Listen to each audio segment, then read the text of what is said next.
sedangkan istrinya bernama Mailama. Saking miskinnya, mereka pun merantau ke Pulau Bunguran. Mereka memilih Pulau Bunguran karena daerah tersebut memiliki banyak kain laut, terutama kerang dan siput. Tiba tinggal di Pulau Bunguran, Baitusan bekerja sebagai nelayan yang mencari kerang lelak dan siput lelak dan lain-lain. Sementara istrinya Mailama membantu suaminya untuk membuka kulit kerang untuk dijadikan perhiasan. Rumah Baitusan dan Mailama bersebelahan rumah Mak Semah, seorang bidan kampung tapi baik hati. Kata Mak Semah kepada Mailama, "Nak, kalau kamu sakit, panggil aja Emak. Emak pasti datang." "Terima kasih, Mak," jawab Mailama dengan senang hati. Begitu pula dengan warga Pulau Bunguran, baik kepada Baitusan dan Mailama. "Bang, semenjak ada tinggal di sini, ada tak merasa sebagai orang asing di kampung nih. Orang-orang di sini, Bang, baik belaku, Bang. Ada suka tinggal di sini." "Gitulah, Dek, kalau kita pandai bawa diri di kampung orang, orang pasti suka dengan kita," ungkap Baitusan kepada Mailama. Hari berganti hari, bulan berganti bulan, waktu pun terus berjalan. Baitusan semakin rajin untuk pergi ke laut untuk mencari kerang dan siput. Suatu hari, Baitusan menemukan lubuk teripang yang isinya ribuan teripang sejenis teripang. Ia berkata, "Hah, teripang, teripang! Kayulah aku dengan teripang ini." Ia berharap, kalau aku jual teripang ini, bisa jadi juragan teripang aku. Aku harus memberitahu istriku Mailama. Pasti dia senang dengan kabar ini. Ia pun bergegas untuk pulang untuk memberitahu istrinya Mailama. Semenjak menemukan lubuk teripang, benar-benar mengubah nasib Baitusan dan Mailama. Ia menjadi saudagar teripang, dan Mailama tidak dipanggil sebagai Mailama lagi. Ia dipanggil sebagai Nyonya Mailama. Semenjak menjadi istri juragan teripang, benar-benar mengubah penampilan Mailama. Ia sering memakai gincu, bedak, dan menyonyat. Bukan hanya itu saja, ia berjalan lenggak-lenggok dengan memamerkan perhiasannya. Ia pun tidak mau bergaul dengan tetangganya karena berbau anyir dan berbau ikan asin.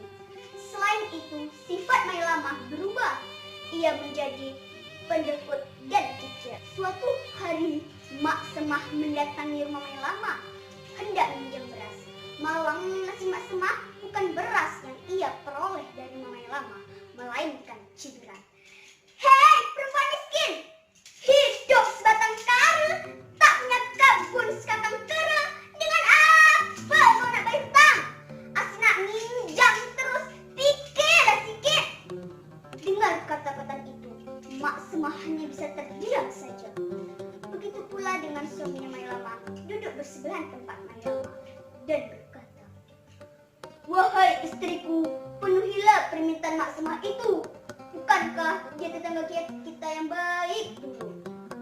Dulu dia telah banyak membantu kita." "Ah, aku tak peduli lah, Bang. Dulu tuh dulu. Sekarang ya sekarang. Aku nak minjam terus."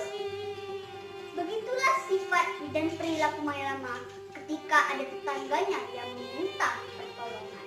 Suatu hari, saatnya Mailama meminta pertolongan kepada tetangganya. Ia hendak melahirkan, tetapi bidan dari pulau seberang belum juga datang. Ia meminta pertolongan kepada Mak Semah. "Buat apa kita tolong Mailama yang gedu-gedu? Biar tahu rasa dia. Karena tegur sapa lebih berharga daripada harta benda," ketus mak saya. Dengar kata-kata itu, Baitusan merasa kasihan dan tidak tega lagi melihat istrinya yang kesakitan. Ia pun mengajak istrinya ke pulau seberang. "Istriku, ayo kita ke pulau seberang." "Bang, Bang, jangan lupa bawa peti dan emas kita. Nanti diambil pula dengan orang tu." Walaupun Mailama menahan rasa sakit, ia sempatnya memikir harta benda itu.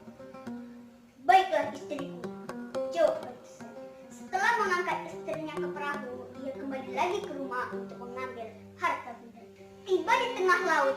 Ada ombak besar, angin bertiup sangat kencang. Air itu memasuki perahu Baik Tusan dan Mailama. Air itu semakin masuk dan semakin masuk. Akhirnya perahu Baik Tusan pun dan Mailama akhirnya tenggelam selamat. Tetapi bumi Pulau Bunguran tidak menerima Mailama lagi. Dan akhirnya angin bertiup sangat kencang, petir menyambar-nyambar, guntur menggelegar. Salah satunya terkena tubuh Mailama. Tubuh Mailama menjadi kaku dan menjelma menjadi batu yang besar. Batu itu semakin besar dan akhirnya menjadi pulau yang bernama Senua. Encik-encik, puan-puan semua, pesan moral dari cerita legenda Pulau Senua. Kita sebagai manusia harus bersyukur kepada Allah, dan apabila kita diberikan kekayaan, kita tidak boleh sombong. Encik, puan-puan semua, demikianlah cerita legenda Pulau Senua. Akhir kalam, wabillahi taufiq wal hidayah. Assalamualaikum warahmatullahi wabarakatuh.